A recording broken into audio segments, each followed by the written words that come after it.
কোরবানির পরে গরুর শিং গাছে ঝুলানো অনেকে মঙ্গলজনক মনে করে। এটা কি কুসংস্কার নাকি এর কোনো বাস্তবতা আছে? হ্যাঁ, এই জিনিসটা আমাদের দেশে অনেক জায়গায় দেখা যায়। কোরবানির গরু জবাই করার পর শিংটা গাছে ঝুলায় রাখে, অনেকে ঘরের সামনে নিয়ে ঝুলায়। তো এটা শুধু কুসংস্কার না, এটা শিরিকপূর্ণ একটা কাজ। এটা করা উচিত না। গরুর শিংয়ের কোনো ফজিলত নাই, আর যদি ফজিলত থাকে ওটা খাওয়ার ফজিলত থাকতে পারে। যদি খাওয়ার জিনিস হয় তো খাওয়া যায় না, তাহলে আর কোনো ফজিলত নাই। এই জন্য গরুর শিং ঝুলাইলে কোনো লাভ হবে এরকম মনে করলে এটা ঈমান বিধ্বংসী বিশ্বাস এবং আকীদা। গরুর শিংয়ের কোনো শক্তি ক্ষমতা কিছুই নেই, এবং কোরআন হাদিসে কোথাও এর কোনো আলাদা ফজিলত উল্লেখ করে নাই। যারা গরুকে পূজা করে তাদের কাছে এটার কোনো বিশেষ গুরুত্ব থাকলে থাকতে পারে, কিন্তু মুসলমানের কাছে এটার বিশেষ কোনো গুরুত্ব নাই। অতএব ধানের খেতে, কোনো ফলের গাছে কিংবা ঘরের সামনে এই শিং ঝুলায় থাকলে আপনি যদি মনে করেন যে জিনভূত আসবে না, যদি মনে করেন এটা ভুল হবে। জিনভূত আরো বেশি আসার সম্ভাবনা আছে, কারণ আপনি যেখানে শিরকপূর্ণ কাজ করবেন সেটা শয়তানের আখড়া হবে, সেই অর্থে বলা। তো এই জন্য এই ধরনের কুসংস্কার থেকে আমাদের বেঁচে থাকতে হবে। কোরবানিকে কেন্দ্র করে আরেকটা কুসংস্কার এখনো কোনো এলাকায় আছে, গ্রামাঞ্চলে বিশেষ করে।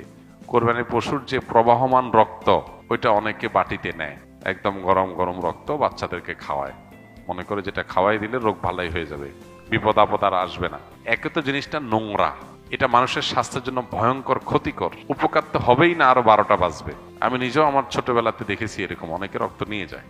আর তৃতীয়ত, গরুর বা যে কোনো পশুর প্রবাহমান রক্ত যেটা সেটা থেকে বের হয় জবাই করার পর, এটা নাপাক। এটা শরীরে লাগলে, কাপড় লাগলে পর্যন্ত কাপড় নাপাক হয়ে যাবে, সেটা খাওয়া তো হারাম, ওষুধ হওয়া তো দূরের কথা। তো এখনো এই সমস্ত অজ্ঞানতা, এই সমস্ত কুসংস্কার, এই সমস্ত মূর্খতা আমাদের সমাজে অনেক এলাকায় আছে। আল্লাহ তাআলা আমাদেরকে এগুলো থেকে বেঁচে থাকার তৌফিক দান করুন। 1 বছর আগে আমি আমার স্ত্রীকে ভয় দেখাবার জন্য 2 তালাক দিয়েছিলাম। এই থেকে কি আমার তালাক হয়ে গেছে? 2 তালাক না 1 তালাক দিয়েছিলাম জানি না, যাই হোক 1 বা 2 বুটেই বোঝা যাচ্ছে। যেটাই হোক না কেন, ভয় দেখানোর জন্য তালাক দিলে তালাক হয়ে যাবে। তালাক এমন একটা জিনিস, এটা আমি তালাক দেওয়ার নিয়তে বলি নাই, তাকে ভয় দেখাইতে বলছি। এটা বললে তালাক অকার্যকর থাকবে না, তালাক ঠিকই কার্যকর হয়ে যাবে। নবীজি সাল্লাল্লাহু আলাইহি সাল্লাম বলেছেন, সালাতুন জিদ্দুহুন্না জিদ্দুন ওয়া হাজলুহুন্না জিদ্দুন। 3টা বিষয় এমন আছে যেগুলো সত্যি সত্যি করলে যা হবে, রসিকতা করে, দুষ্টমি করে অথবা অন্য কোনো উদ্দেশ্যে বললেও সেটা হয়ে যাবে। এর মধ্যে একটা হলো বিবাহ, আরেকটা হলো তালাক। এই যে বিবাহ, তালাক, এগুলো কিন্তু দুষ্টমি করে বললেও হয়ে যাবে, আবার সত্যি সত্যি বললে হয়ে যাবে। এখন আপনি ভয় দেখানোর জন্য যদি বলেন যে তোমাকে তালাক দিলাম, তাহলে তালাক হয়ে যাবে। ভয় দেখানোর জন্য জিনিস খুঁজে পান না, তালাক দিবেন। ভয় দেখানোর জন্য আর বহুত জিনিস আছে। আপনি ভয় দেখানোর জন্য একজনের বুকে ছুরি মেরে দিছেন, বুকে ছুরি মেরে দিছেন কেন?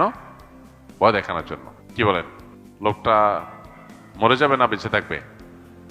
যদি বলেন যে না, আমি তো মারার জন্য মারি নাই, ভয় দেখানোর জন্য মারছিলাম, এ কথা বললে কি লোকটা বেঁচে যাবে? তালাকটা এরকম। অনেকে তালাক সম্পর্কে জানেন না। এই জন্য আমি অনুরোধ করি, যারা বিয়ে শাদী করেন নাই, বিয়ের আগে তালাক সম্পর্কে ভালো করে জেনে নেন। তালাক সম্পর্কে যদি না জানেন, কখন কি সর্বনাশ করে ফেলবেন নিজেরটা নিজে টের পাবেন না।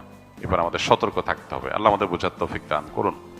তবে 1 তালাক বা 2 তালাক দিলেও সম্পর্ক চিরতরে শেষ হয়ে যায় না। ইদ্যতের মধ্যে থাকলে ওইটা আবার ফেরত নেওয়ার সুযোগ থাকে। আর যদি ইদ্যত পার হয়ে চলে যায়, আবার নতুন করে আগ্রহ করে বৈবাহিক সম্পর্ক স্থাপন করা যেতে পারে, যদি তালাক 3টা না হয়। এখানে 1 তালাক দিয়েছেন বা 2টা তালাক হয়েছে, তাহলে সেক্ষেত্রে এখন আরেকটা তালাক ছিল বিধায় আপনি আবারও সংসার করতে পারবেন, যদি এরপরে আর কোনো তালাক না দিয়ে থাকেন।